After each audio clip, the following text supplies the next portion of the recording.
नमस्कार, मी डॉक्टर कविता राणे. करेक्ट कार्यक्रम मध्ये आपल्या सर्वांचं स्वागत.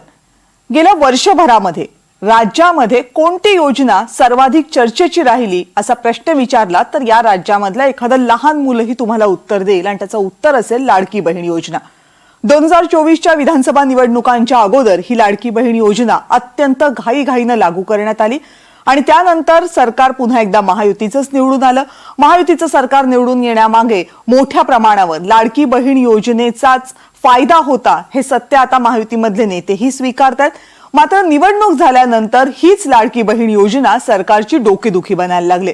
त्यातलं एक महत्त्वाचं कारण हे आहे की या लाडक्या बहिणी योजनेवर होणारा खर्च जवळपास प्रत्येक महिन्याला 3,800 कोटी रुपये हे या योजनेसाठी खर्च होतात.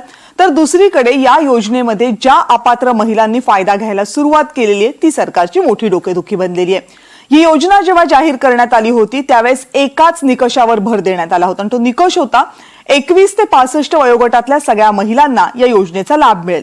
मात्र त्यावेळेस या योजनेच्या इतर कोणत्याही निकषांची मोठ्या प्रमाणावर चर्चा झाली नाही. पण विधानसभेच्या निवडणुका झाल्या आणि त्यानंतर मात्र या योजनेच्या बाकीच्या निकषांची चर्चा व्हायला लागली, जेणेकरून ज्या महिला या योजनेमध्ये पात्र नसतील त्या महिलांना या योजनेमधनं बाजूला करायचं. आतापर्यंत म्हणजे एकाच कुटुंबातल्या 2 महिलांनी लाभ घेतला असेल तर, किंवा ज्यांच्या घरामध्ये 4 चाकी गाडी आहे त्यांनी लाभ घेतला असेल तर, ज्यांचं उत्पन्न 2.5 लाखांच्या वर आहे त्यांनी लाभ घेतला असेल तर, ज्या इन्कम टॅक्स भरतायत महिला त्यांनी लाभ घेतला असेल तर, अशा अनेक महिलांना तुम्ही योजनेमध्ये बसत नसाल तर तुम्ही स्वेच्छेनं बाजूला व्हावं असं सांगण्यात आलं किंवा बाजूला करण्यात आलं. हा सगळा आकडा जवळपास आतापर्यंत 15 लाखांच्या आसपास गेलेला आहे. यामध्ये सगळ्यात महत्त्वाचं म्हणजे सरकारी नोकरीत असलेल्या जवळपास 2,500 महिलांनी लाभ घेतला होता, त्यांना सुद्धा योजनेतनं बाजूला करण्यात आले. म्हणजे सुरुवातीला जे 2,47,00,000 महिलांना लाभ देण्यात आला होता त्यातल्या जवळपास 15 लाख महिला आता या योजनेमधनं बाजूला झालेल्या आहेत. पण आत्ता प्रश्न काय आहे? आत्ता प्रश्न हा आहे की अचानकपणे सरकारला याची जाणीव झालेली आहे की लाडकी बहीण योजना राबवताना आपली चूक झाली होती. राज्याचे उपमुख्यमंत्री राष्ट्रवादी काँग्रेसचे प्रमुख नेते अजित पवार यांनी माध्यमांशी बोलताना हे सांगितलं की लाडकी बहीण योजना अत्यंत घाईघाईमध्ये केली गेली. लाडकी बहीण योजना राबवताना पडताळणी केली गेली नाही आणि लाडकी बहीण योजना राबवताना आमच्याकडनं चूक झाली. आता अजित पवारांनी आपली चूक मान्य केल्यानंतर विरोधकांनी हाच मुद्दा पकडला आणि थेट अजित पवार यांच्या राजीनाम्याची मागणी केली. मुद्दा हा आहे की लाडकी बहीण योजनेमध्ये जर खरंच चूक झाली होती तर ती मान्य करायला जवळपास वर्षभराचा कालावधी का लागला? लाडकी बहीण योजनेमध्ये ज्या पैशांचं नुकसान झालेलं आहे ते सरकार सातत्यानं म्हणते आम्ही पैसे परत घेणार नाहीत. मग करदात्यांचे हे जे पैसे गेलेले आहेत ते पैसे करदात्यांचं नुकसान नाहीये का? करदात्यांची फसवणूक नाहीये का? आणि मतं मिळवण्यासाठी सरकारनं केलेली उधळपट्टी आता सर्वसामान्य करदात्यांचे पैसे असे उधळणार का? असे अनेक प्रश्न निर्माण होतात आणि याच प्रश्नांवर चर्चा करायची आणि त्यासाठी आपल्यासोबत विविध मान्यवर असणार आहेत ज्या वेगवेगळ्या पक्षांचं प्रतिनिधित्व करतात. राष्ट्रवादी काँग्रेस शरदचंद्र पवार गटाच्या नेत्या आशा मिरगे आपल्या सोबत आहेत. मिरगेताई नमस्कार, स्वागत आहे आपलं चर्चेमध्ये. नमस्कार. याशिवाय या चर्चेमध्ये इतरही मान्यवर प्रतिनिधी सहभागी होणार आहेत, पण त्या अगोदर आशाताईंकडनं जाणून घेऊया. आशाताई, काय तुमची प्रतिक्रिया? म्हणजे मला नाही वाटत की या योजनेबद्दल आपण कधी बोललेलो आहोत या कार्यक्रमामध्ये, पण जेव्हा तुम्ही वर्षभराचा जवळपास या योजनेचा इतिहास बघता आणि आत्ताची या योजनेची परिस्थिती बघता, काय तुमचं म्हणणं आहे अजित पवारांनी आज केलेल्या वक्तव्याच्या अनुषंगानं? खरं तर अजितदादांचे मी धन्यवादच मानते की त्यांनी आपली चूक कबूल केली. हे चूक आहे हे इम्प्लिमेंट करताना त्यांना माहिती नव्हतं असं मला वाटत नाही. ज्या अजितदादांना मी ओळखते अत्यंत धोरणी राजकारणी आहेत अजितदादा, परंतु आपण आत्ता जसं सांगितलं त्याप्रमाणे अत्यंत घिसाड घाईने त्याचं इम्प्लिमेंटेशन करण्यात आलं. मग ते का तर MP मधल्या मध्य प्रदेशामध्ये लाडकी बहीण योजना लागू केल्यानंतर त्यांना म्हणजे बीजेपीला महायुतीला मिळालेलं भरघोस यश आणि लोकसभेमध्ये महाराष्ट्रात महायुतीला मिळालेला प्रचंड सेटबॅक हे पाहता त्यावेळेला वोटर्स बँक म्हणून 52% महिला, कितीतरी कोटी आहेत त्यांना ग्रॅब करणं हे यावेळी जास्त महत्वाचं वाटल्यामुळे घाईघाईने ते इम्प्लिमेंट करण्यात आलं. कारण आपण आता जशी चर्चा केली त्याप्रमाणे त्याची शहानिशा करण्यात आली असती. खरंच कोण पात्र कोण अपात्र असं आत्महत्याग्रस्त शेतकऱ्यांच्या वेळेला जेव्हा त्याचं कुटुंब उपाशी मरत असते तेव्हा पात्र अपात्र समजल्याशिवाय त्यांना देता येत नाही, मदत देत देत नाहीत, मदत देत नाहीत. आणि इथे मात्र पात्र अपात्र आपण पाहत बसलो तर तिकडे विधानसभेचे इलेक्शन आटपून जातील आणि आपल्याला त्या बहिणींची मतं म्हणजे आपली राजकीय पोळी भाजून घेता येणार नाही थोडक्यात, असं या सध्याच्या सत्ताधाऱ्यांना वाटतं, असं मला वाटतं. सगळ्यात महत्वाचा विषय की हे कॅल्क्युलेशन्स न करता का दिलं? ओके. कारण कॅल्क्युलेशन्स न करता देऊनही आपली सत्ता आलीच तर अर्थ खातं आपल्याकडेच आहे. कुठल्या तरी सामाजिक न्याय विभागातलं काय आता आपण जी चर्चा करतोय 3,500 कोटी रुपये लागतात, यांना माहिती नव्हतं काय? अर्थ खातं अजितदादा पहिल्यांदा सांभाळत आहेत? नाही. पण जर आपणच राज्यकर्ते झालो तर कुठं कृषी खात्यातून, कुठं सामाजिक न्याय खात्यातून, कुठं आदिवासी खात्यातून पैसे वळते करून देत बसू. आणि जर आपण नाही आलो तर आनंद आहे, फेल कोण होणार? आम्ही तर देणार होतो. आपण तिजोरीच्या खडखडाचा विचार केला का? खडखडाचा नाही. आपण तो विचार करण्याची आपल्याला खरंच गरज वाटली का? तर सत्ता कारणीपुळे नाही. म्हणजे जसं मागच्या 10 वर्षांमध्ये स्पेसिफिकली बीजेपीने रामाला आपलं ब्रँड अँबॅसेडर समजलं होतं. त्यांना लोकसभेमध्ये कळलं की अरे आपला अँबॅसेडर तर होस्टाईल झाला, आपण अयोध्येत सुद्धा कठीण आहे आपल्याला इलेक्शन निवडून येणं. मग त्यांनी ब्रँड अँबॅसेडर म्हणून लाडक्या बहिणीची निवड केली, असा माझा एक भाबडा आरोप आहे. खरं आहे मला माहिती. बरं, ठीक आहे. सुषमाताई अंधारे शिवसेनेच्या प्रवक्ता या चर्चेमध्ये सहभागी होत आहेत. ताई नमस्कार, स्वागत आहे. नमस्कार. नमस्कार.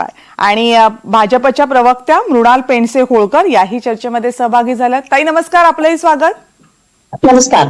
बर, सुषमाताई तुम्ही मगाशी जॉईन झालात जेव्हा आशाताई बोलत होत्या आणि त्यांचे बरेचसे मुद्दे तुम्हीही ऐकलेत. पण आज मात्र अचानकपणे तुमच्या पक्षानं अजितदादांच्या राजीनाम्याचीच मागणी केली या मुद्द्यावर. आतापर्यंत म्हणजे गेल्या जवळपास वर्ष होत आलं योजनेला राजीनाम्याची मागणी झाली नव्हती. आज असं नेमकं काय झालं की राजीनाम्याची मागणी झाली? नाही, मुळात ना ही योजना जसं आशाताई म्हणाल्या तसं अत्यंत घाई गडबडीमध्ये केलेली योजना आहे. कुठलीही योजना एक्झिक्यूट करताना अंमलबजावणीच्या पातळीवर आणताना त्यात काही त्रुटी असू शकतात का, त्यात काही अडचणी असू शकतात का, याचा संपूर्ण अभ्यास व्हायला पाहिजे. खरं तर ही योजना जेव्हा जाहीर झाली तेव्हा सुद्धा या योजनेसाठीचं एकूण जे बजेट आहे ते बजेट कसं काय केलं जाईल याची सगळ्याच लोकांना भ्रांत होती. मात्र तरी सुद्धा नाही आम्ही 1,500 काय आम्ही 2,100 देतो, 3,000 देतो याची चढाओढ सुरू झाली. आणि या चढाओढीतनं कारण तेव्हा त्यांना पैसे आणि या सगळ्यांची काही देणं घेणं नव्हतं. तेव्हा त्यांना फक्त बाय हुक और बाय क्रुक कसंही असो फक्त आपल्याला सत्तास्थानी कसं बसता येईल एका अर्थाने हे सरळ सरळ मतदारांना लाच देण्याचाच प्रकार होता. आणि त्यासाठी त्यांनी ते केलं. आता हे सगळे पैसे देताना आता मात्र त्यांची त्रेधा तिरपीट उडालेली आहे. आता आदिवासी योजनेचे पैसे वळते केले गेले, सामाजिक न्याय विभागाचे पैसे वळते केले गेले आणि हे सगळे पैसे वळते करताना असे किती निधी तुम्ही कराल? आता सारथी, बार्टी, महाज्योती या सगळ्या विद्यार्थ्यांच्या संशोधक विद्यार्थ्यांची फेलोशिप सुद्धा वळती केलेली आहे. पण तरी सुद्धा या आपल्याला पुरेवाट करता येत नाहीये असं जेव्हा लक्षात येतंय त्यावेळेला मात्र अजितदादा सपशेल हात वर करून म्हणतायत की नाही आता हे आमची चूक झाली. पण चूक झाली म्हणून कसं काय भागेल? ज्या एका योजनेवर तुम्ही तुमचं सरकार स्थापन केलेलं आहे आणि ती योजना राबवताना तुम्ही राज्याचे वित्तमंत्री म्हणून अनेक वर्ष गेली कारभार केलेला आहे. त्यामुळे तुम्हाला वित्त मंत्रालयाचा पैसा कसा खर्च करायचा याचा चांगला अनुभव आहे. तेव्हाच तुम्ही हे सांगायला पाहिजे होतं. तुम्ही तेव्हा फडणवीसांना सांगायला पाहिजे होतं, एकनाथ शिंदेना सांगायला पाहिजे होतं की आपण जे करतोय ते एका अर्थाने आर्थिक अराजकतेकडे येणारी गोष्ट. पण तेव्हा तुम्हालाही वाटलं की नाही चला आपल्याला लोकसभेत सेटबॅक बसलेला आहे त्यामुळे आता कसंही करून आपल्याला निवडून येणं गरजेचं आहे. आणि तेव्हा तुम्ही फक्त आणि फक्त स्वतःची पोळी भाजण्यासाठी केलं. आता मात्र जर तुम्ही फसवणूक करत असाल तर वित्त मंत्री म्हणून तुम्ही तुमच्या कर्तव्यातून पळ काढत आहात. आणि म्हणूनच जर तुम्हाला तुमचं कर्तव्य निभावता येत नसेल वित्त मंत्री म्हणून तुम्हाला हे नियोजन, कारण त्यावेळेला एकनाथ शिंदे आणि अजित पवार दोघेही म्हणत होते की पैसे कमी पडणार नाहीत, आम्ही योजनेला पैसे उभे करू शकतो, पैसे कमी पडणार नाहीत. मग आता नेमकी अशी काय अडचण आली? त्यामुळे आता जर हे सगळं जर योजना त्यांना गुंडाळावी लागत असेल किंवा योजनेच्या संबंधाने अशा प्रकारची विधानं करावी लागत असतील तर हे त्यांच्या फसलेल्या नियोजनाचं फलित आहे. बरं. आणि म्हणून अजितदादांनी आपल्या पदाचा राजीनामा देणं केव्हाही योग्य. ठीक आहे, ठीक आहे. रुपाली ठोंबरे पाटील, राष्ट्रवादी काँग्रेस, अजित पवार यांच्या पक्षाच्या नेत्या चर्चेत सहभागी झाल्या. ताई नमस्कार, आपलंही स्वागत आहे चर्चेमध्ये. पण तुमच्याकडे येण्या अगोदर मी मृणालताईंकडे जाते. मृणालताई, किमान राष्ट्रवादी काँग्रेसनं मान्य तरी केलंय की चूक झालीये म्हणून. आता ती सुधारायची कशी, त्याचं प्रायश्चित्त काय घ्यायचं ते राष्ट्रवादी काँग्रेस सांगेल किंवा आता विरोधक त्याची मागणी पण करतायत, त्याच्याबाबतचा होईल निकाल. पण भाजप किमान हे मान्य तरी करायला तयार आहे का की योजनेमध्ये चूक झाली आहे म्हणून? सगळ्यात प्रथम मी सांगू इच्छिते की कोणीही आमची चूक झाली असं म्हटलेलं नाहीये. पण येस, काही त्रुटी त्याच्यात असतील किंवा आमचा हा नेहमीच आमच्या सरकारचा प्रयत्न असतो की ज्या लाभार्थी आहेत त्यांना योजनेचा पुरेपूर फायदा मिळाला पाहिजे. मग मृणालताई, तुम्ही बहुतेक अजितदादांचं आजचं वक्तव्य पूर्ण ऐकलेलं नाहीये की ऐकलंय तुम्ही? अजितदादा असं म्हणाले आहेत की ज्या लाभार्थी आहेत योग्य व्यक्तीपर्यंत या योजनेचा फायदा गेला पाहिजे. पण निवडणुकीच्या काळामध्ये आचारसंहितेमुळे वगैरे की काही ज्यांना गरज नसताना पण या योजनेचा फायदा ज्यांनी घेतला तर ह्याच्या पुढे योग्य त्या निकषांवरती लाडकी बहीण योजना ही राबवली जाईल. पण ज्यांनी ऑलरेडी पैसे घेतले त्यांचे पैसे काय आम्ही परत घेणार नाही. मृणालताई, मला एक सांगा, सरकारी कर्मचाऱ्यांनी, हा सरकारचा आकडा आमचा नाही, 2652 तृतीय आणि चतुर्थ श्रेणीत काम करणाऱ्या महिलांनी जर या योजनेचे पैसे घेतले असतील, 9 महिन्यांपेक्षा जास्त काळ सरकारला ते माहीत नसेल किंवा सरकारने डोळेझाक केली असेल, त्यावर सरकार आता असं म्हणत असेल की आम्ही त्यांच्याकडनं पैसे परत घेणार नाही, तर मला सांगा, याला आम्ही त्रुटी म्हणायची, चूक म्हणायचं नाही? सरकार कुठलेही डोळेझाक करत नाहीये. नक्कीच की ज्यांना गरज नसतानाही काही महिलांनी हे पैसे घेतले, नक्कीच काहीतरी त्याच्यामध्ये त्रुटी राहिल्या किंवा जी काही कमी असेल ती आता येणाऱ्या काळात आपलं सरकार नक्की त्याच्यावर काम करतंय. का पांघरून घालताय ताई? नाही, तेव्हा निवडणुकीचा काळ असल्यामुळे आचारसंहितेमुळे ही चूक नक्की झालीये. पण काय घाई होती? योजनेचा आणि आचारसंहितेचा काय संबंध? योजनेचा आणि आचारसंहितेचा काय संबंध? माझा आक्षेप आहे लाडकी बहीण योजना. एक मिनिट ताई, मला फक्त सांगा, योजनेचं बाय आज अजित दादा पण म्हणाले आणि ते मला विचारायचंच आहे, ताईंना आपल्या सोबत आहेत, मला सांगा, योजनेचा आणि आचारसंहितेचा काय संबंध? असं काही ठरलं होतं का की आचारसंहितेच्या आधीच योजना लागू झाली पाहिजे? लागू झाली असती आचारसंहितेनंतर, काय फरक पडणार होता? लाडकी बहीण योजना जेव्हा जाहीर झाली आणि असं सांगितलं गेलं त्याच्यामध्ये काही निकष होते, पण जसं कुठली योजना राबवताना त्याच्यामध्ये काही अडचणी येतात तसे लाडक्या बहिणी योजनेत सुद्धा नक्कीच आल्या असतील आणि त्याच्यावरती आपलं सरकार एक काम करतंय.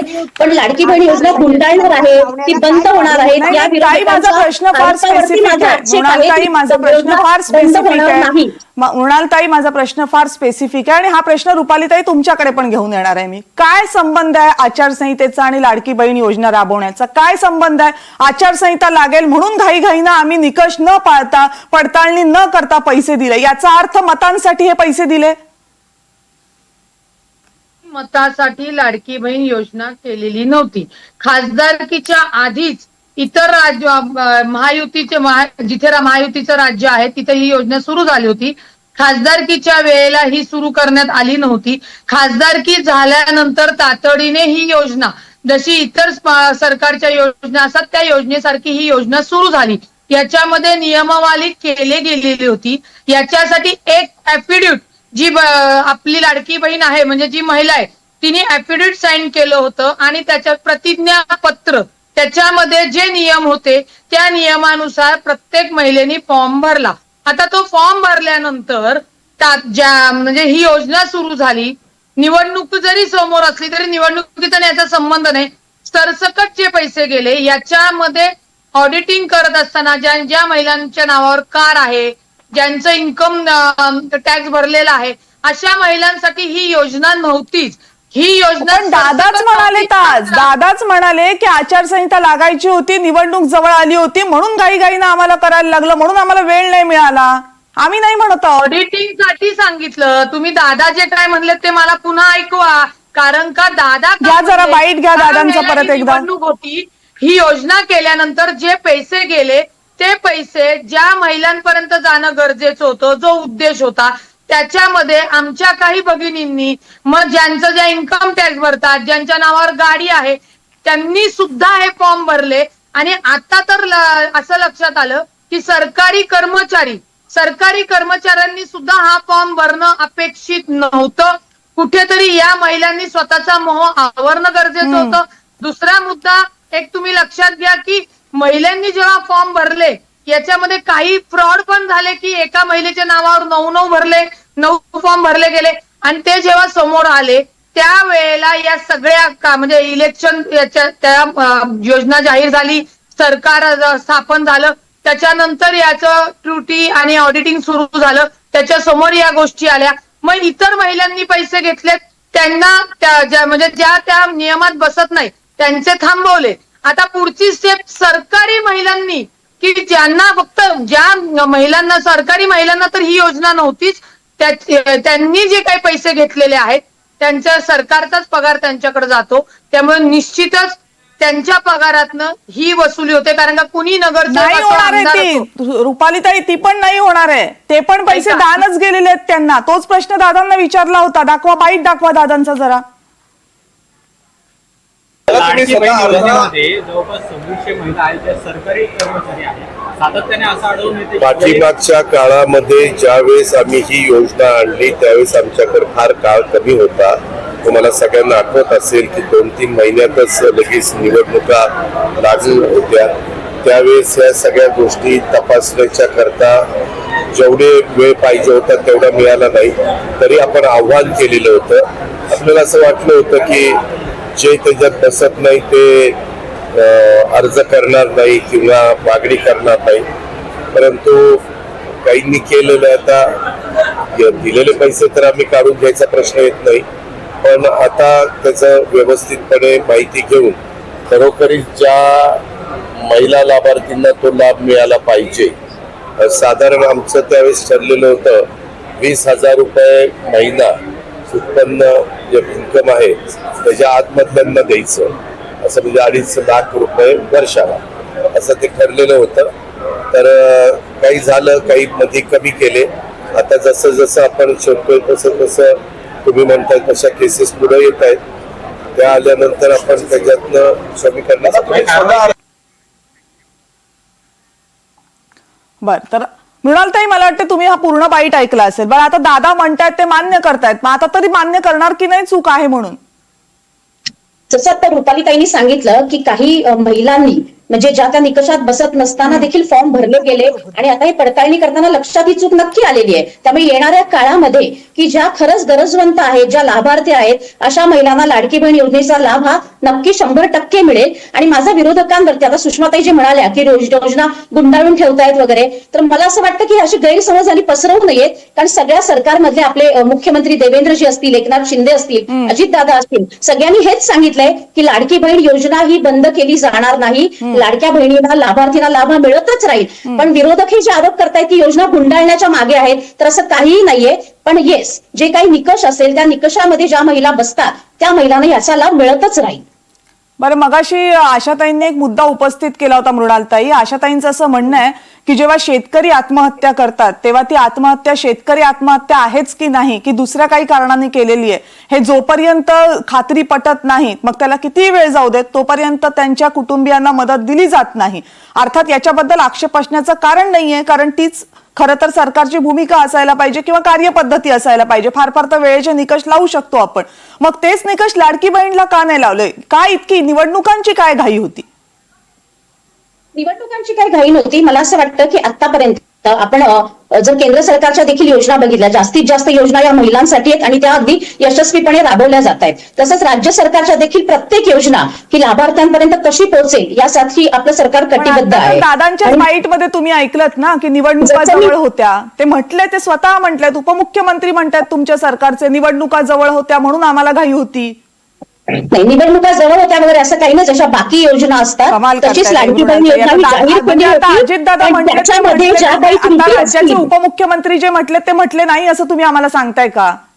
नाही, असं मी काही म्हणत नाहीये की दादा मला असं वाटतं की एकदम ज्येष्ठ आपल्या राज्याचे नेते आहेत आणि त्यांनी ते स्वतः म्हणतायत की निवडणुका समोर होत्या, आचारसंहिता होती, तरी तुम्ही म्हणता नाही. निवडणुका समोर होत्या म्हणून नाही, जशा अनेक योजना राबवल्या जातात तशीच ही एक योजना राबवली गेली होती आणि त्यावेळेस फक्त काही निकषांमध्ये निवडणुका होत्या म्हणून आम्ही अर्जांची पडताळणी नाही केली. पडताळणी केली गेली नाही, त्याच्यामध्ये काही त्रुटी नक्की राहिल्या गेल्या ज्या आता येणाऱ्या काळामध्ये आम्ही त्याच्यावरती काम करतो. हे आपण हे आम्हाला मान्य आहे की की त्रुटी- लाडकी बहीण योजना ही निवडणुका डोळ्यासमोर ठेवून केली गेली होती, अजिबात नाही. निवडणुकांसाठी केली गेली होती. असं असेल तर विरोधकांनी देखील जाहीर केलं होतं की आम्ही महिलांना जर सत्तेत आलो तर महिलांना 3,000 रुपये देऊ. मग हे काय होतं, ही एक प्रकारची त्यांना पण दिलेली लालच नव्हती का? मग आता म्हणजे सुषमाताई मग म्हणाल्या तुम्ही पण दिली की तुम्ही- होती ना, म्हणजे आम्ही लालच म्हणजे नाही, आम्ही लाडकी त्याच्या बहीण अनेक योजना ही महिलांसाठी लालूच. योजना राबवल्या मग आता गेल्या. तुम्ही हे सांगताय का की सत्ताधाऱ्यांनी म्हणजे लाडकी बहीण विरोधक योजना ही आरोप लालच करतात. दिलं होतं?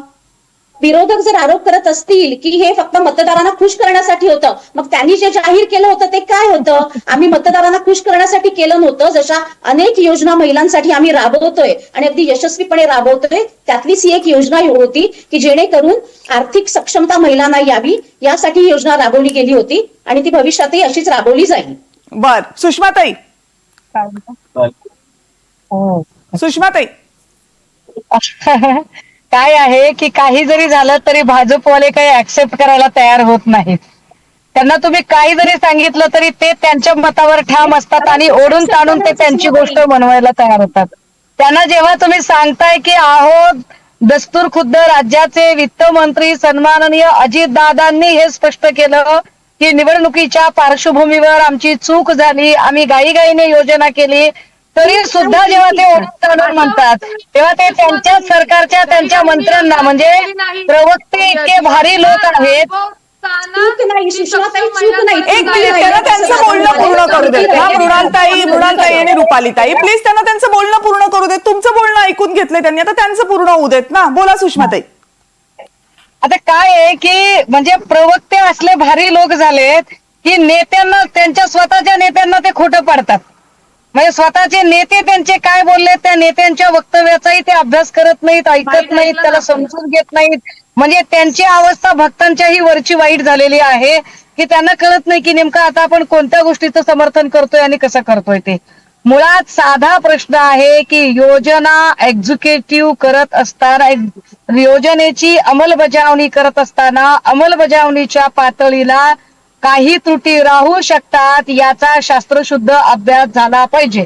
आपल्याकडे कुठलीही योजना लागू करत असताना त्यामध्ये बऱ्यापैकी अभ्यास केला जातो. साधं उदाहरण आहे की आपल्याकडे महिला आरक्षणाचं बिल पास झालं, पण सांगितलं गेलं की सगळ्या गोष्टी करायला वेळ लागणार आहे.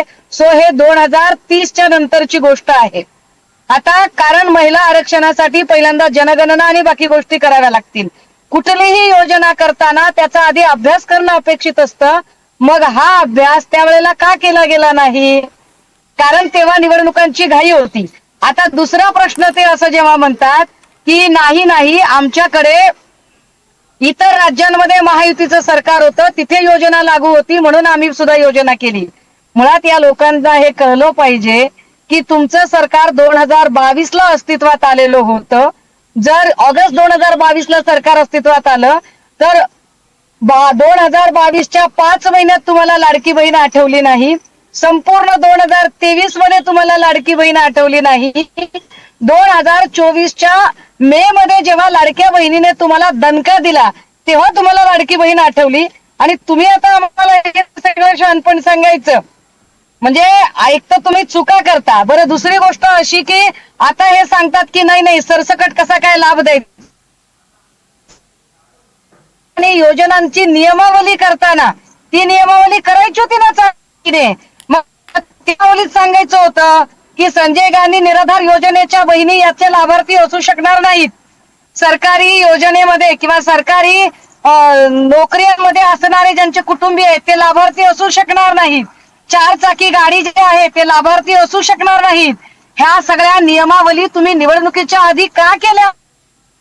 बर ताई, तुमचं आता गरज वाटते तुमचा थोडासा नेटवर्कचा इश्यू येतोय. मी तुमच्याकडे पुन्हा एकदा येते. आशाताईंची कमेंट घेऊया आणि मग पुन्हा मला रुपालीताईंची आणि मृणालताईंची यावरची कमेंट घ्यायची. आशाताई.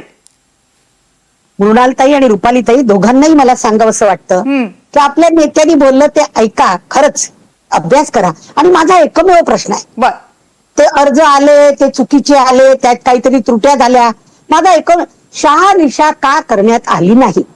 माझं उत्तर हे आहे त्यावर, शहानिशा करता करता वेळ लागला असता आणि त्या वेळामध्ये जर विधानसभेचे इलेक्शन होऊन गेले असते तर लाडक्या बहिणींची मतं ग्रॅब करता आली नसती. आम्ही कबूल केलं नाही तरी इनडायरेक्टली लाडक्या बहिणींच्या वोटर बँकला दिलेलं ते लांगूर चालन आहे हे आता धडधडीत सत्य आहे. पण आता सुषमाताई म्हणाल्या तसं कबूल करायचंच नाहीये. माझं म्हणणं आहे त्यापेक्षा जर आपण अभ्यास केला की खरंच आपण जिला लाडकी बहीण म्हणतो ती कोण ग? ती लाडकी बहीण जी हगवण्याच्या रूपात हुंड्यासाठी मारली जाते, ती लाडकी बहीण जी घराघरात छळली जाते, ती लाडकी बहीण जी कामाच्या ठिकाणी सेक्शुअली हरॅस केली जाते, ती लाडकी बहीण जी पोलीस स्टेशन मध्ये गेली तर रात्रीचे 2-2 वाजेपर्यंत तिची तक्रार नोंदवल्या जात नाही. कुणीतरी रुपाली, कुणीतरी सुषमा, कुणीतरी मृणाल, कुणीतरी आशा जेव्हा फोन करते, दबाव आणते, तेव्हा तिची ती घेतल्या जाते. ती लाडकी बहीण की जी चौकात सेक्शुअली हरॅश केली जाते आणि चुकून एखादी सोफिया कुरेशी सारखी लाडकी बहीण जर डायनेमिक निघालीच तर तिची हेटाळणी केली जाते. महिला म्हणजे फक्त बाळ पैदा करण्यासाठी, आपला वंश वाढवण्यासाठीची लेकरं पैदा करण्याची मशीन आहे अशा पद्धतीचं वारंवार बोलण्यात जातं.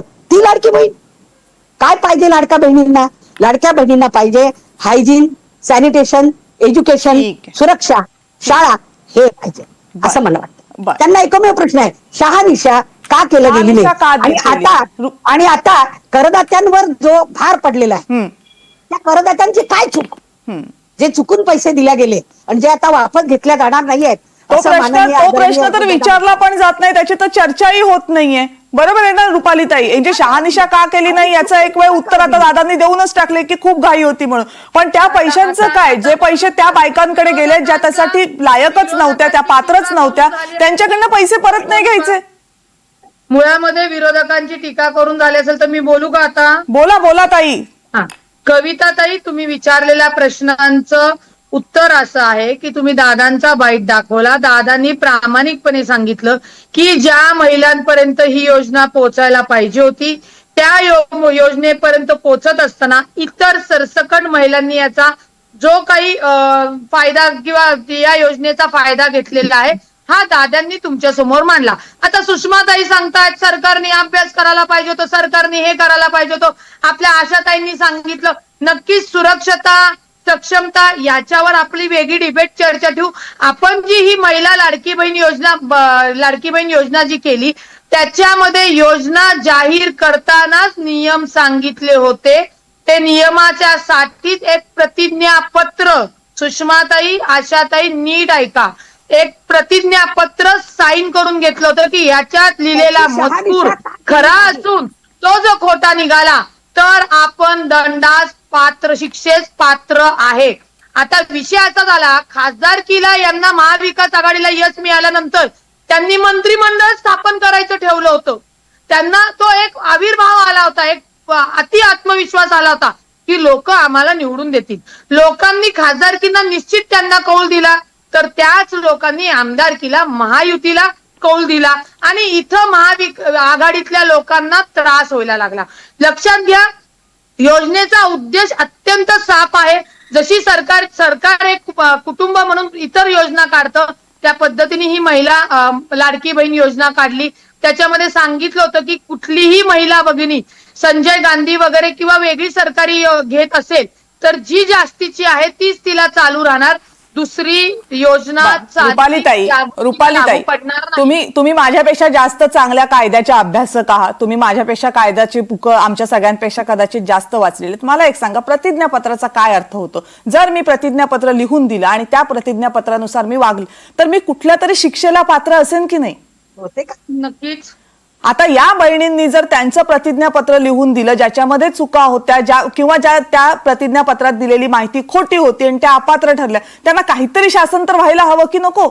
निश्चित कायद्याने त्यांना शासन व्हायला हवं. म्हणजे आता तो अडचण अशी आहे रुपालीताई, अडचण अशी आहे, मला कल्पना आहे की तुम्हालाही त्याचं समर्थन करणं कठीण जाईल कारण तुमचा तो पिंड नाहीये चुकीच्या गोष्टींचं समर्थन करण्याचा. जर सरकारी नोकरीमध्ये ती बाई आहे, ती सरकारचा पगार घेते, त्या बाईला माहिती आहे की आपल्याला ह्या योजना मिळणार नाहीये, तरी त्या बाईनी तो पगार असताना सुद्धा त्या लाडकी बहीण योजनेचे 1,500 रुपये फुकट्यासारखे घेतले आणि आता वरती सरकार आपल्याला सांगते 1.5 लाखांचीच आमची पडताळणी झालेली, अजून 6 लाख सरकारी कर्मचाऱ्यांची पडताळणी आणि बाकी आहे. त्याच्यात अजून किती असतील या असल्या महाभाग आपल्याला माहिती नाहीये. पण या ज्या 2,500 आलेल्या आहेत त्यांच्याकडनं पण पैसे परत घेणार नाही. आपण पैसे भरतोय ना, हे आपल्या कराचे पैसे आहेत, आपल्या कष्टाचे पैसे आहेत, का फुकट द्यायचे आपण? अत्यंत बरोबर आहे. ज्या सरकारी कर्मचारी नाहीत त्या भगिनींचे पैसे घेतले जाणार नाही असं सांगितलेलं होतं. आणि ज्या सरकारी कर्मचारी आहेत, तुमच्या माहितीसाठी सांगते, त्यांना जो पगार दिला जातो त्या पगारातनं ती वसुली होऊ शकते. आणि सरकार, माझी महिला म्हणून विनंती आहे, त्यांना बहीण म्हणून विनंती आहे की सरकारी बहिणींना हा लाभ देता कामा नये. आणि त्यांच्याकडनं त्यांनी जो लाभ घेतलेला आहे, त्या शिकलेल्या आहेत, त्या सुज्ञ, एक जबाबदार कर्मचारी असताना सुद्धा त्यांनी या गोष्टीचा लाभ माहिती असताना घेतलाय, तर त्यांनी जो लाभ घेतलाय तो त्यांच्या पगारातनं ही वसुली करण्यात यावी. त्यांच्या पगारातनं तुमच्या पक्षाची ही भूमिका नाहीये ना, तो प्रॉब्लेम आहे. पक्ष म्हणून तुमच्या पक्षाने मागणी करू ना ताई, आम्ही मागणी करू. तुमच्या पक्षाचे सर्वोच्च नेतेच पत्रकारांनी हा प्रश्न विचारला की सांगतात, अरे गप ना बाबा, सरकारी नोकरी वाल्यांचं घेतला.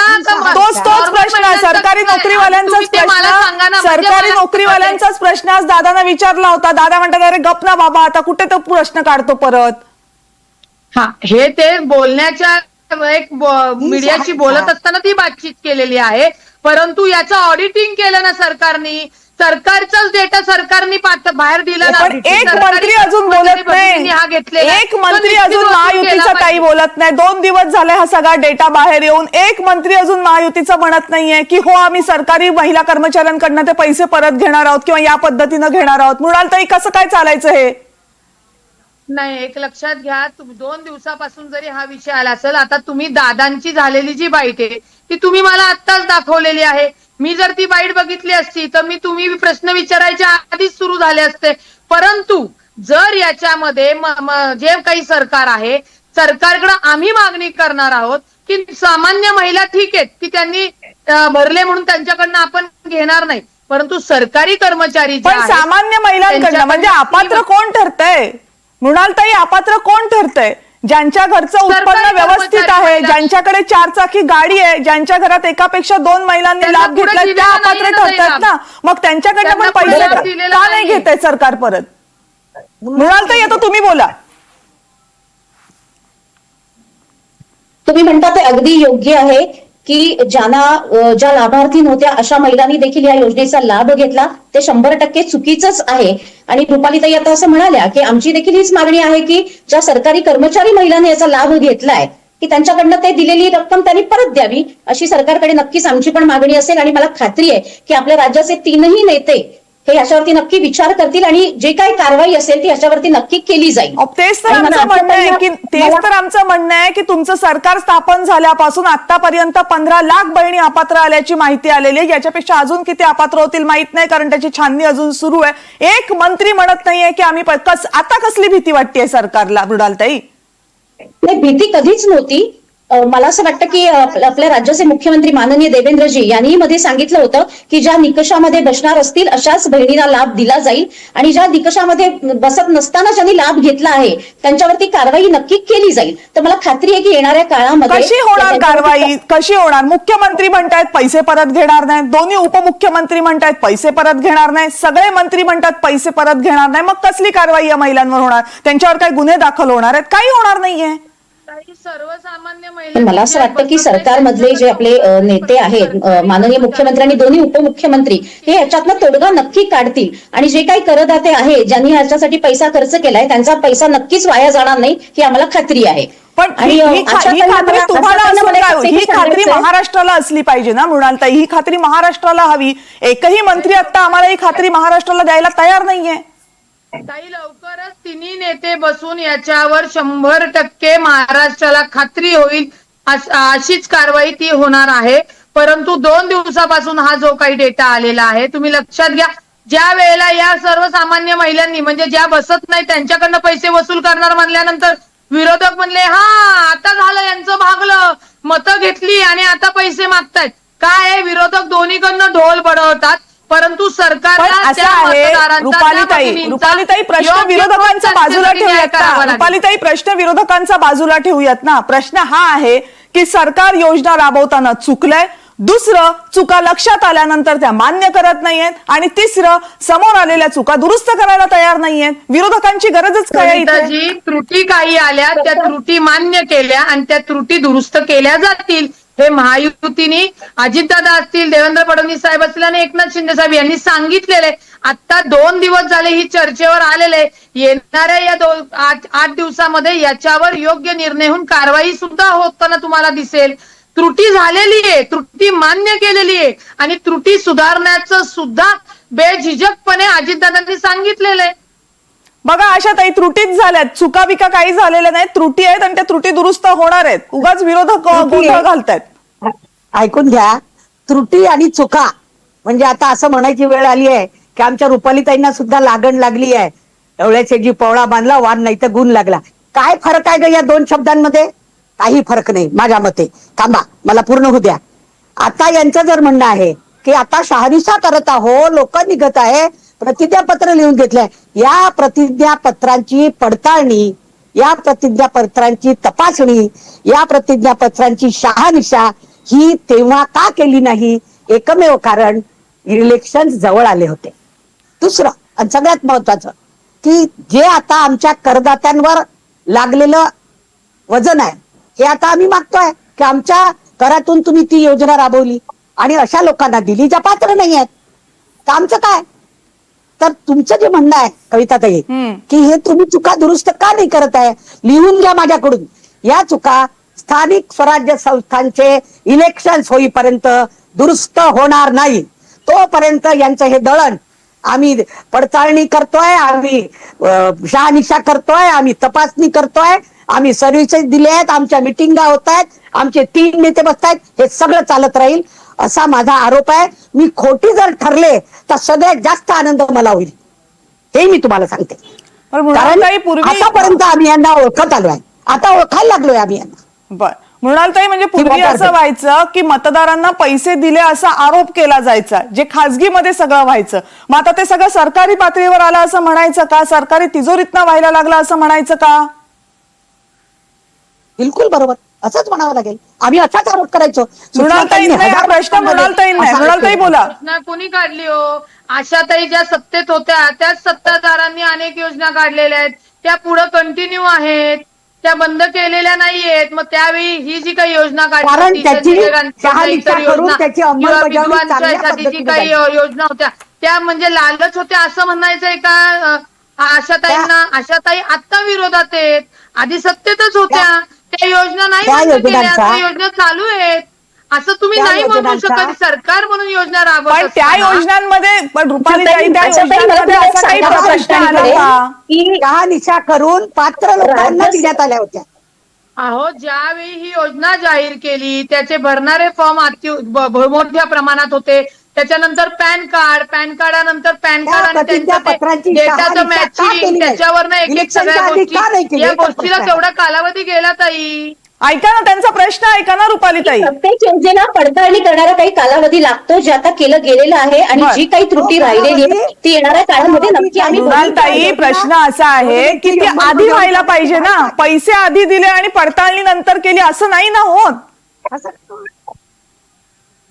जे आम्ही मान्य करतोय की ही त्रुटी नक्की 100% राहिलेली आहे आणि जसं आम्ही म्हणतोय की ज्यांनी अपात्र असताना देखील या योजनेचा लाभ घेतलाय त्यांच्यावरती कारवाई देखील केली जाईल. पण मला आशाताईंना इकडे आवर्जून सांगायचंय की ते जे म्हणतायत निवडणुकीसाठी ही योजना आणली गेली, तर मला असं वाटतं की महायुती सरकारने इतकं चांगलं काम केलं होतं की अशा कुठल्याही योजनेची त्यांना गरज देखील नव्हती. आणि इतक्या साऱ्या योजना, म्हणजे हे सांगताना आम्हाला अभिमान वाटतो की मोदी सरकारच्या काळात जास्तीत जास्त योजना या महिलांसाठी आणल्या गेल्या आणि त्या यशस्वीपणे राबवल्या गेल्या. त्या कुठल्याही निवडणूक डोळ्यासमोर ठेवून राबवल्या गेल्या नव्हत्या. तसंच राज्यामध्येही अनेक योजना राबवल्या जातात, त्यातलीच ही एक योजना होती. आणि तुम्ही जे म्हणालात की सुरक्षतेचा प्रश्न वगैरे, तो तर नक्कीच आहे, तो 100% सोडवला गेलाच पाहिजे. तुमच्या एकूण बोलण्यातलं असं होतं की महिलांसाठी तुम्ही एवढं काम केलं होतं. मृणालताई, ऐका ना, मृणालताई, तुम्ही असं म्हणताय की मृणालताई, 1 मिनिट ऐका फक्त. मृणालताई, तुम्ही असं म्हणताय की महिलांसाठी एवढ्या योजना केल्या होत्या की या योजनेची गरज नव्हती. हेच वाक्य निवडणुकांच्या अगोदर आलं असतं का? निवडणुका जिंकण्यासाठी ही योजना आणली गेली नाही, हे विरोधक जे आरोप करत आहे. जसं काँग्रेस सरकारने केलं, कर्नाटकमध्ये जाहीर केलेलं की महिलांना पैसे देऊ, नंतर आपण व्हिडिओ बघितले की महिलांना त्यांनी दारं बंद केली होती. जे महायुती सरकारने केलं नाही, जे सांगितलं बोले तैसा चाले, हे असं आपलं सरकार आहे. जे आश्वासन दिलं होतं ते आज तागायत पूर्ण करतायत आणि भविष्यात देखील करत राहतील. बरं, म्हणजे या योजनेचा प्रवास मी तुम्हाला थोडक्यात सांगते मृणालताई. ही योजना सुरू झाली, अर्थसंकल्पामध्ये आम्ही 1,500 रुपये देणार इथपासून. मग निवडणुका जवळ आल्यानंतर घाईघाईनं फॉर्म भरून घेतले, त्या फॉर्मची पडताळणी केली नाही. निवडणुकांमध्ये जाहीरनाम्यात आश्वासन दिलं गेलं की 2,100 रुपये देऊ. तिथपासून निवडणुका जिंकून झाल्यानंतर या योजनेचा उलटा प्रवास सुरू झालाय. 2,100 रुपये आत्ता द्यायला जमणार नाही. लाडकी बहीणचा तिजोरीवर प्रचंड मोठा ताण येतोय. लाडक्या बहीणमध्ये बऱ्याच अपात्र महिला आहेत, त्या सगळ्यांना बाजूला काढायचे. तिथपासून ते आता तुम्ही आम्हाला असं सांगताय की ही योजना ही काही सरकारची गरजच नव्हती. म्हणजे थोडक्यात ही योजना बंद करण्याकडे पावलं आहेत जिंकायला का? गरज नव्हती. मी असं म्हटलं की निवडणुका होत्या म्हणून ही योजना आणली असं नाहीये, की महिलांना थोडस आर्थिक सक्षम करता नाही, यावं तुम्ही असं यासाठी म्हटलं की योजना आणली महिलांसाठी गेली. खूप काम केलं होतं, ह्या योजनेचीच अशी काही आम्हाला अनेक गरज योजना, नव्हती. जस शेतकरी असेल, युवा वर्ग असेल, अनेक योजना जशा राबवल्या जातात तशीच एक महिलांसाठी आणलेली योजना होती. याचा आणि निवडणुकीचा काही संबंध नाही. बर. पण येस, त्याच्यामध्ये ज्या त्रुटी राहिल्या आहेत, जी पडताळणी आता पूर्ण झालेली आहे आणि ह्याच्या पुढे भविष्यात ज्या लाभार्थी असतील त्यांनाच या योजनेचा लाभ कसा मिळेल हे आम्ही नक्की बघू. बर, सुषमाताई, मला वाटतं शेवटचं वाक्य तुम्ही ऐकलं असेल. महिलांनाच गरज होती याची, राजकीय पक्षांना किंवा महायुतीला या योजनेची काही गरज नव्हती, कारण त्यांनी महिलांसाठी खूप काम केलेलंच होतं. मला तेच आश्चर्य वाटते. मी म्हणून म्हटलं की भाजप प्रवक्ते एका वेगळ्या जगामध्ये जगत असतात. त्यांचं जग इतकं वेगळं आहे की त्यांना नेमकं वास्तवाचं अजिबात कुठलं भानच नाहीये की वास्तवात नेमकं काय घडतंय काय नाहीये ते. ही जी योजना आधी सरसकट सुरू झाली होती त्या योजनेतनं आता तब्बल म्हणजे एक किमान 60-70 लाखापेक्षा जास्त महिला त्या योजनेतून बाहेर पडताना दिसत आहेत. आणि तरी सुद्धा हे एका वेगळ्या जगात आहेत. खरं म्हणजे आता असं जर सगळं बघितलं तर तुलनात्मक असं वाटतंय आम्हाला की अजितदादाच अजून चांगले. किमान अजितदादा आता तरी कुणाला भुलवत नाहीयेत आणि प्रामाणिकपणे ते बोलतायत तरी आणि ते मान्य तरी करतायत. पण भाजपला ना स्वतःची चूक मान्य करायची आहे, ना भाजप प्रवक्त्यांना अभ्यास करून बोलायचं आहे. त्यांना फक्त आम्ही कसे भारी एवढंच सांगत राहायचं आहे. पण एक नक्की आहे, या सगळ्यांमुळे महाराष्ट्रातल्या महिला मतदारांची मोठी फसवणूक झालेली आहे. महाराष्ट्रातल्या महिला मतदारांना एका अर्थाने एक आमिष दाखवण्याचा प्रयत्न केला गेला आणि घाईघाईने योजना ही निव्वळ आणि निव्वळ आधी मतांचं राजकारण करत केली गेली. आता वेगवेगळी कारणं दाखवत ती योजना त्याची काटछाट सुरू झालेली आहे. आणि निश्चितपणे आता म्हणजे आता जे हे काही अजितदादांचं बोलणं आहे ते येणाऱ्या मार्च मधल्या बजेटची पूर्वतयारी म्हणून बोलणं आहे. त्यांना येणाऱ्या बजेटमध्ये या योजनेला कात्री लावायची आहे आणि ती कात्री लावण्यासाठी म्हणून आता ही सगळी त्याची पार्श्वभूमी ते तयार करत आहेत. बोला रुपालीताई. एक लक्षात घ्या की कात्री का लावतील, ज्या महिलांपर्यंत ज्या महिलांना हा मोबदला किंवा ही योजना पोचवायची आहे त्यांच्यापर्यंत, ज्यांना गरज नसताना, जे निष्कर्षात बसत नसताना त्या महिलांना जर बाहेर काढलं तर चुकलं कुठं सरकार म्हणून. आणि का अजितदादा तर पहिल्यापासून सांगतायत सरकार हे कुटुंब आहे, त्याचं नियोजन करत असताना कुठला निधी कुठं न्यायचा आहे, काय करायचं, ही सगळी ती वित्त समिती बसत असते. परंतु त्या आधीच विरोधक सांगतात की योजना बंद झाली. जर लाडकी बहीण योजना सुरळीतपणे गरीब महिला योजनांना सक्षमतेसाठी जर पूर्ण करायची असेल तर बसत नाही त्यांना बाहेर काढलं तर अडचण काय, सरकारी कर्मचाऱ्यांना बाहेर काढलं तर अडचण काय, त्यांच्या पगारातून हे पैसे घेतले तर अडचण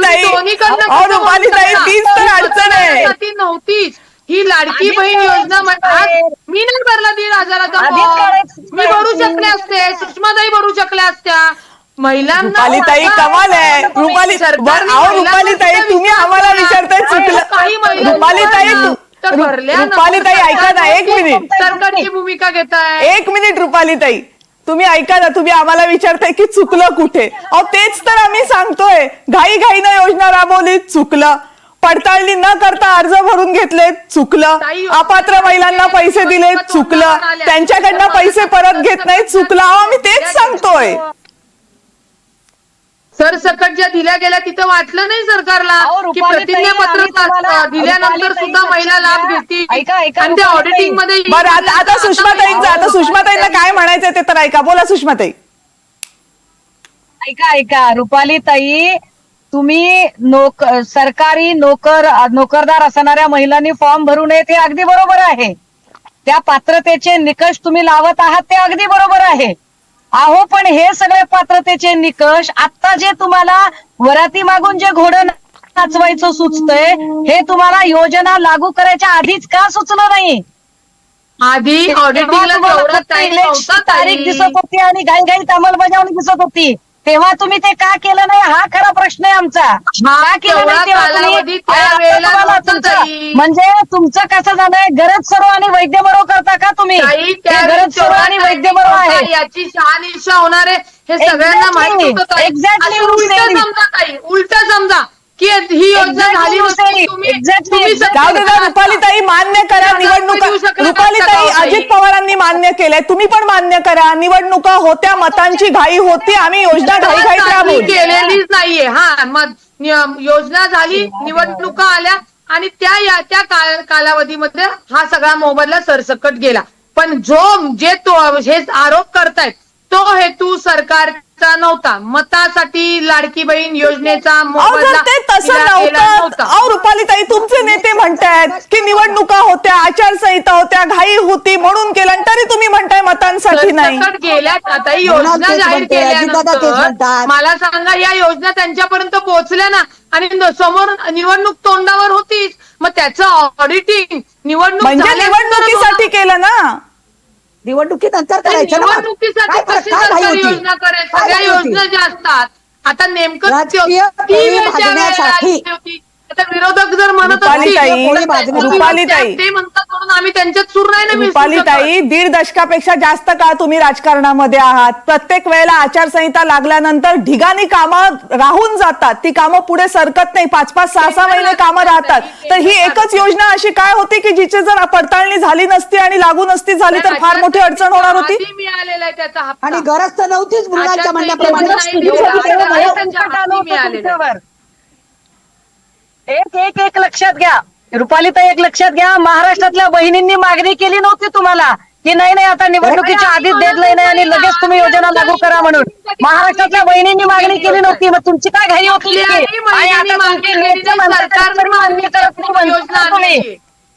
काय बोलताय? सरकारने योजना आणलेली आहे, आम्हाला बहिणींनी प्रतिसाद दिला.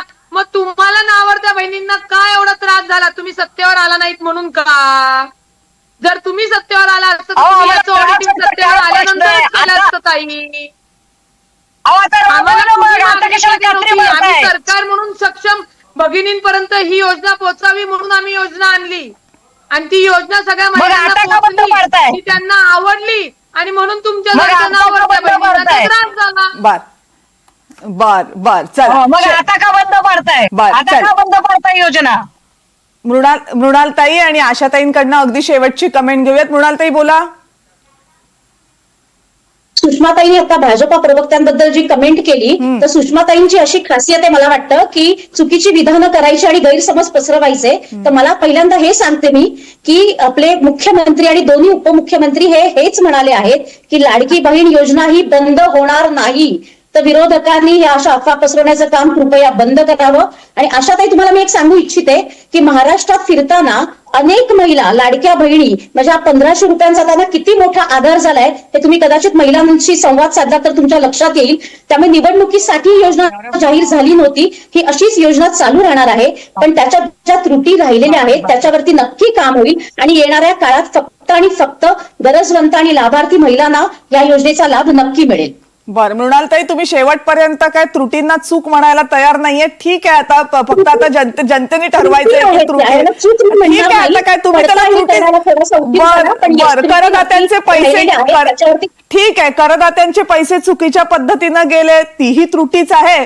निकषांची पडताळणी न करता एखादी योजना राबवली गेली ती त्रुट आहे, त्याला चूक आम्ही म्हणतच नाही. ठीक आहे, अजितदादाच एकटे चुकलेत की जे त्याला चूक असं म्हणतात, असं म्हणायला लागेल आता. गरज होती त्यांना मिळाले ना पैसे, पण काही गरज नसताना पण ज्यांनी घेतले त्यांच्यावरती मग तेच आहे ना, पण ते त्याला तुम्ही त्रुटी म्हणता, अजितदादांचाच मोठेपणा म्हणायला लागेल की ते किमान चुकीला चूक तरी म्हणताय. आणि पैसे मिळाले आहेत लाभार्थ्यांपर्यंत, योजना पोहोचलेली आहे. मग ते पोहोचणार ना, योजना आहे तर ती पोहोचलीच पाहिजे. प्रश्न योजना पोहोचली की नाही हा नाही आहे, प्रश्न हा आहे की योजना पोहोचवताना चुका झाल्यात, हा प्रश्न आहे. ज्या चुका तुम्ही मान्य करायला तयार नाहीत. आम्ही हे नाही म्हणत आहोत की ते पैसे चुकीच्या पद्धतीनं गेले, आम्ही हे नाही म्हणत आहोत की ज्या महिलांना मिळाले त्यांना त्याचा उपयोग नाही झाला. मुद्दा हा आहे की चुकीच्या पद्धतीनं योजना घाईघाईनं निवडणुका डोळ्यासमोर ठेवून केली गेली आणि त्याचा फटका करदात्यांना बसला. ही मोठी चूक आहे जी तुम्ही मान्य करत नाहीत. आशाताई, शेवटची कमेंट. मला रुपालीताईंना सांगावंसं वाटतं आणि मृणालताईंना सुद्धा, महिलांना या योजनेचा फायदा झाला नाही असं विरोधक म्हणून, महिला म्हणून, महिला ऍक्टिव्हिस्ट म्हणून मला बिलकुल म्हणायचं नाही. 100% ती योजनेची अंमलबजावणी झाली आणि महिलांना त्याचा फायदाही झाला. आमचा मूळ प्रश्नच काहीतरी वेगळा आहे की या योजनेची अंमलबजावणी, जसं रुपालीताई म्हणाला असंख्य योजना माझ्या सरकारच्या काळात, त्याची व्यवस्थितपणे आखणी करून, त्याची व्यवस्थितपणे अभ्यास करून, त्याच्या अंमलबजावणीच्या सगळ्या त्रुटींचा अभ्यास करून आपली घोडचूक होणार नाही याची खात्री केल्यावरच ती योजना राबवण्यात येते. साधं मी उदाहरण दिलं सुरुवातीलाच की आत्महत्या केलेल्या शेतकऱ्याला पात्र किंवा अपात्र ठरल्याशिवाय एक छदाम आम्ही देत नाही आणि म्हणताना म्हणतो की हे सरकारचा पैसा आहे, आपल्या, तुमच्या, माझ्या, युतीच्या, आघाडीच्या कोणाच्याही वारसांचा, म्हणजे बापाचा शब्द वापरायचा आहे मला, कोणाच्याही बापाचा नाही. 1 थिंग. आणि 2nd थिंग, माझा एकमेव इथे म्हणणं आहे की जर ही योजना इतक्या घाईघाईनं निवडणुकीसाठी केली तर ती योजना आमच्या राजकीय पोळी लाटण्यासारखी नव्हती.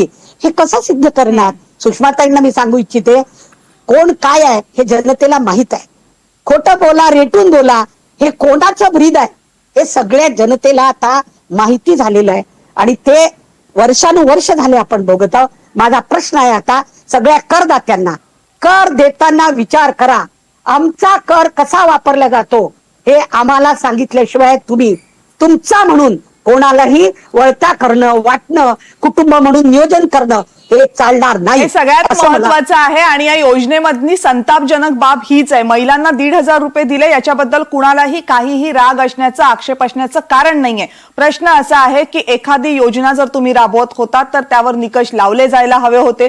नुसतेच कुठलाही क्रायटेरिया, मुळात एखाद्या महिलेला जस्ट 1,500 रुपये उचलून देणं हे कशासाठी हा प्रश्न आहेच. कारण प्रत्येक वेळेला जेव्हा सरकार मदत करतं तेव्हा त्यासाठी काहीतरी कारणं असतात. तो पैसा कुठल्या दिशेनं वापरला जावा हे निश्चित केलेलं असतं. या योजनेमध्ये तसं केलं नव्हतं.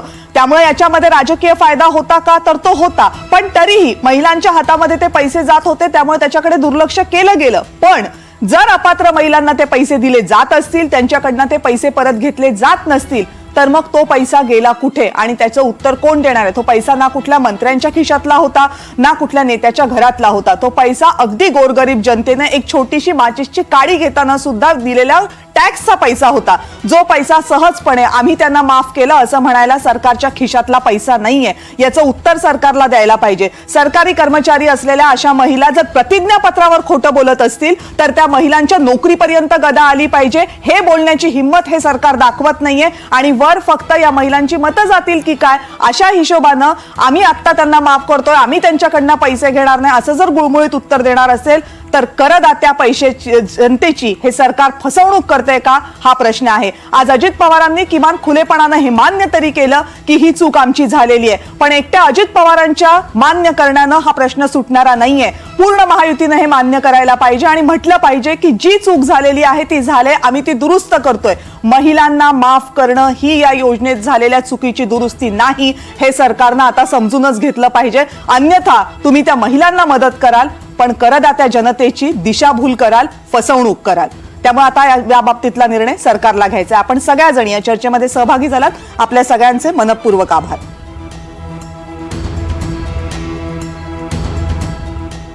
करेक्ट कार्यक्रम मध्ये आता वेळ झाली आहे इथेच थांबण्याची. एक छोटासा ब्रेक घेऊन लगेच परत येतोय. पाहत रहा NDTV मराठी. हे आहे NDTV आणि आपण पाहत आहात NDTV मराठी.